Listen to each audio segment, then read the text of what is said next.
Hi, this is Michael Buffer, and you're listening to the voice of the people. Let's get ready for Boxing Voice. BoxingVoice.com.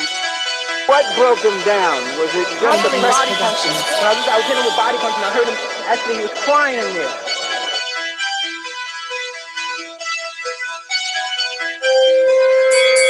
You were saying that Gibbs was crying when you hit him?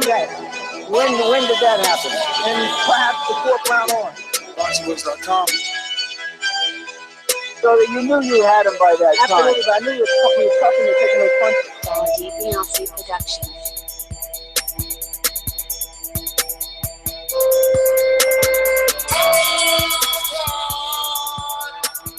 Making women's gestures like, oh. Let's go, champ. It's the champs. We the champ of the podcast, baby. Boxing Voice. We are back with another early afternoon, early morning edition, depending on what part of the globe you reside. James DeGale, chunky. I can fight Gennady Golovkin at 160. And Andre Ward at 175. The IBF super middleweight champion James DeGale, record 23-1-1 with 14 KOs, is hoping to land a big fight. But me and my hipster co-host, we're going to give you all the details. We're going to let you know just exactly what's going on. But let me head out to the Golden State, and none other than that hipster. Gennady Productions. This is a beautiful performance against a very tough guy in Michael Johnson.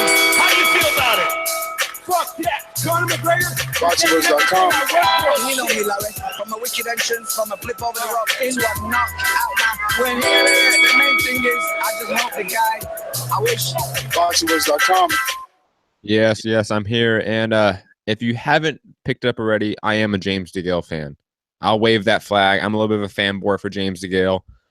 So if he gets one of these fights in the next 12 months, I'll be hyped. I'll be honest. So I love that he's calling out these guys at their weight classes, not talking about catch weights, because that's bullshit. You know, he's saying I'll drop down to 160 to fight Triple G. I'll go up to 175 to fight Ward. You know, I like that personally. I think those are big fights too. I do too. I like these fights, but you know what? I'm not as optimistic as you. I think that I've been doing this long enough to know that, you know, sometimes these fighters are more intelligent than we give them credit. James DeGale, right? To the naked eye, to my man Raw Dog in the chat saying this is a good topic. See, to him, this is a better topic than yesterday's Eubank. But is this not a troll? Think about it. I wish I had some good, X-Files music. I know that I have it. It's just going to be impossible to find right on time. But listen, I got a conspiracy theory here. I mean, check it out. Yeah, call out Gennady Golovkin. That's a hot dude to call out. That's somebody that's just been in the media, you know what I'm saying? Somebody that, I don't know, could propel your name when you're trying to make a fight. Because here are some key facts about what DeGale is saying. The opponent that he's gunning for include IBO, IBF, WBA, WBC middleweight champion Gennady Golovkin, and obviously undefeated. They're saying Callum Smith, the IBF, the WBA, the WBO light heavyweight champion Andre Ward. But then there's something that makes me, I don't know. I kind of cringe and I turn my head to the side the way a dog would when he hears something off in the distance. And they say, and a domestic rival, George Groves. Now, here is when I say, oh, so he's using these big names to get this hometown fight. And somebody just, oh, Ness, you're just such a hater. He's saying he'll take any one of those guys. And you're right. Maybe he is saying that. But what about this piece of evidence, Matt, where he goes on to say that he aims to fight in the Emirates Stadium, home of his beloved Arsenal. So obviously he's trying to pull a card ranking now and saying where this fight is going to happen, dictating without even beginning negotiations. So I could only categorize this as a troll. Why not propel my name up there and have people thinking I do want to fight with Ward or Gennady Golovkin and make a super fight when in fact all I want to do is repeat revenge with George Groves, who's a little bit over the hill at this point, or not as good as he was when they faced each other at 13-11-0, but it's there to sell because of this, UK public. They'll still want to watch it. And, DeGale going on to do so much, Groves kind of being in certain fights that, gave his name a little bit of, I guess, glamour. I don't know. What do you think about my theory? I can definitely see where you're going at with the whole trolling or getting your name out there. Like, because I'm usually one that always points that out, that these guys are just using it for publicity. And you're probably right in a sense that James DeGale has no real intention of fighting either of these guys next. I mean, think about it. You're the producer. Do me one favor. Look up James DeGale's record because, you got to be signed in a box. Like, see the last time he weighed 160, if ever, to be saying that after, I've only known him to be at 168. So, like, I don't know if he's ever been at 160, to be honest. Exactly. So how could he say I'll fight Gennady at 160? This is more odd than when Chad Dawson did it, but at least we knew that Chad Dawson, the network, was pushing him to do it. Now, saying that he'll fight Andre Ward at 175, yeah, that's easy to eat and get to 175. But coming down to a division we never seen you campaign at, and you've just been so much bigger, I don't know. It has troll written all over it. Is he really that big of a super middleweight? Like, Badou Jack was significantly bigger than him. Does he have to be big? We're talking about years since he's been legitimately at that weight. Yeah, probably his amateur career, he was at that weight more likely. I don't know. I can see what you're saying with it being a troll. Like, you're probably right. But these fights are more realistic fights than the fight we were talking about yesterday with Chris Eubank and Tony Bellew. That's why this is less of the realistic ones are that guy that I mentioned, George Groves, and the other guy from over there, domestic guy. What's his name? The mandatory. Callum Smith. But you don't think that James DeGale could fight Andre Ward or could fight Triple G in the next couple of years? Next couple years, yeah, but not now the way that this... We never thought Chris Eubank was going to fight Tony Bellew. That's the difference. Okay, I can see what you're saying. But you're right. You are right that James DeGale is using this to get his name in the headlines. Andre Ward's been in the news because of the negotiations with Sergey Kovalev. Triple G just had a pay-per-view and a fight with Daniel Jacobs where he didn't look spectacular. So everyone's calling out Triple G now. So James DeGale's hopping on that bandwagon. Cool thing to do. It's the cool thing. It is. And I don't blame him. Let's be honest. Triple G, even though I give him shit for not being the big superstar that his fans make him out to be, he is still the biggest star at 160 and 168. Like, there's no one in those two divisions that are a bigger name than him. So I'm not upset with James DeGale calling him out. And I'm not upset with James DeGale calling out Andre Ward either. Those are the two biggest names in his weight range. Let me just tell you how much of a troll this is. I just checked BoxRec. He's never fought at 160. He started his pro debut at 166 pounds. His next fight was 171. So that means he has a better opportunity of going up to 175 than fulfilling that tall task that he made for himself of going down to Gennady Golovkin's division, the same mistake that Canelo Alvarez made when negotiating with Mayweather, is saying in the public, in the media, that you are willing to go down to a certain weight. And with Gennady being the one making these pay-per-views, he's obvious A side. He has more belts. I mean, he's just a darling, right? And DeGale is not. So he put himself obviously with his back against the wall in the Gennady, and that's why I'm labeling that as a troll. I think that the other three options are possible. I know that Ward entertained going back to the United Kingdom after the Froch thing, even when he was just, being a commentator for the Eubank fight, and they were calling him out left and right, and he doesn't mind going over there. And that'll be something where he could, ask for a petition and kind of get like a voluntary, something that no one would like, but that would be financially beneficial to him. But listen, if you don't have anything else to add, let's get out to these phone lines. We're pressed for time. Let's go to the callers. Well, then we will. These calls are brought to you by El Camino Electrical Services, experts in electric vehicle charging stations. For consultations and turnkey installation, visit us at elcaminoelectricalservices.com. Coach Mitty in the UK. Talk to us. 45 seconds, buddy. We got to go. Mitty. Mayday.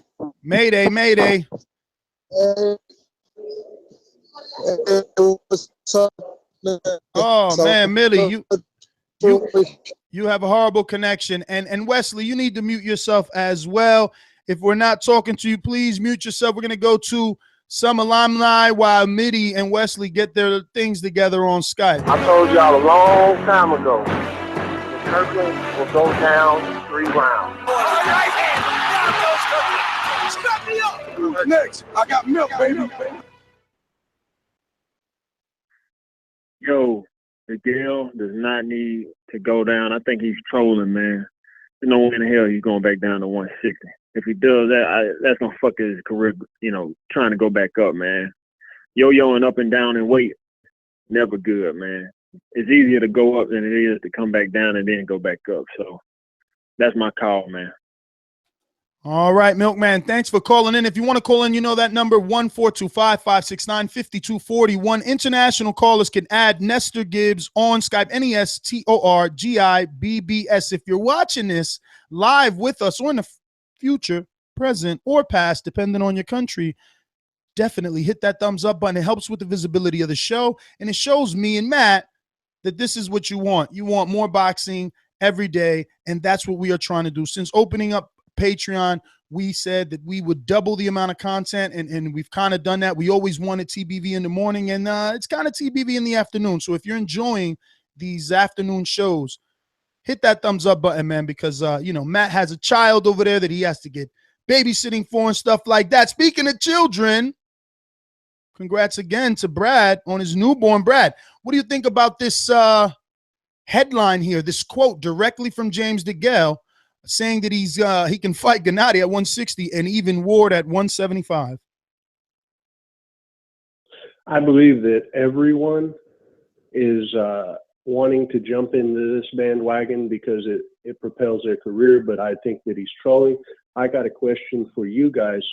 Who deserves to be calling out Triple G and Andre Ward at the same time out of any fighter or fighters?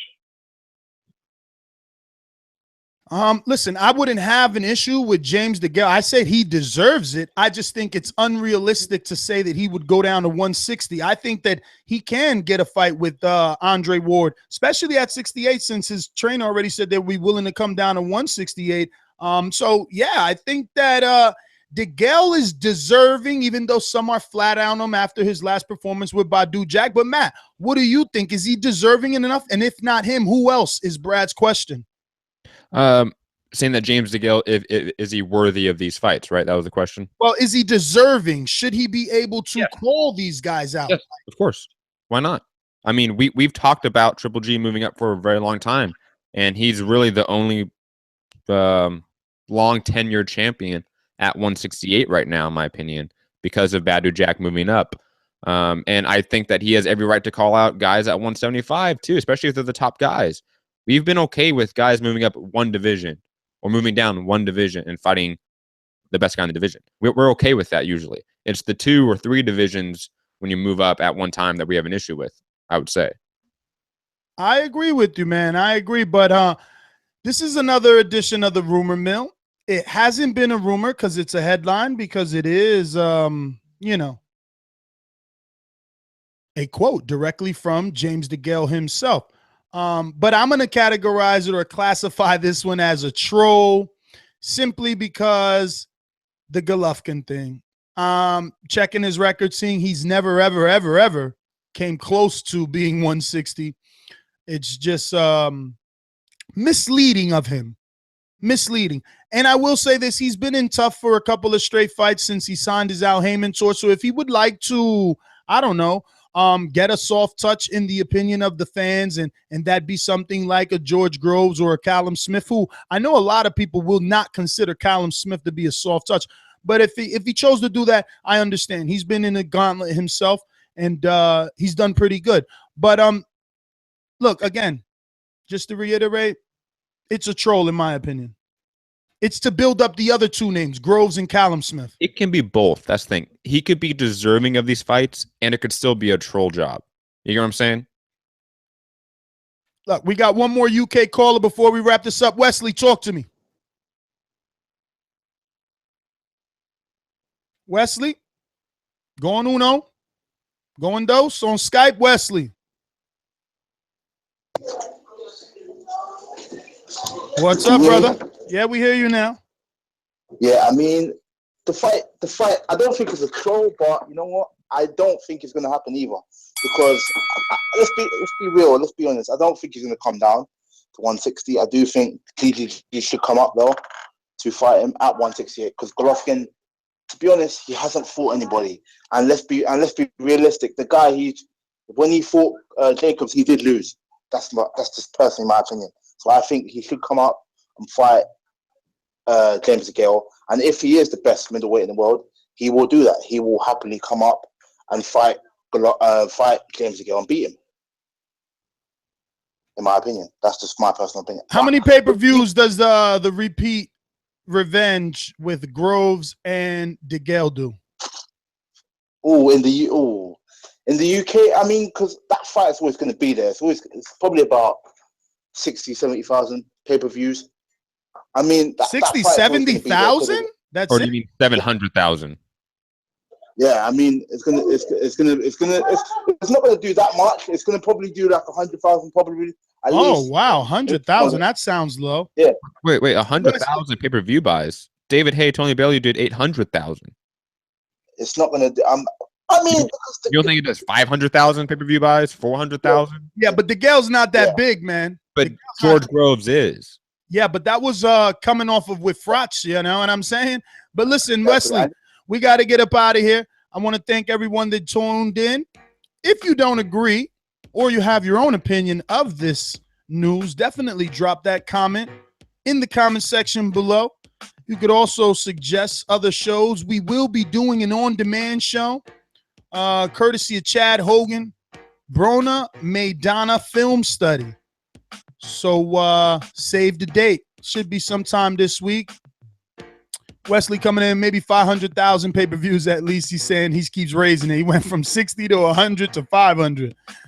Oh, man. So, Matt, man, final thoughts. James DeGale, trolling or seeking greatness? I think it's a little bit of both. I think right now it's a troll job, but these are realistic fights the next couple of years, if not the next 12 months. Especially if big money fights like Canelo aren't available for Triple G. I could see Triple G being forced to move up to look for quality fights. Definitely, man. And if you have not been following Border Wars, you need to do so immediately. Check out the links we've been tweeting out. There's a lot of buildup for this fight. Support us on Patreon to see all that exclusive footage and the fight that will only be on Patreon. Remember, Enrique's taking on Mario Munguia.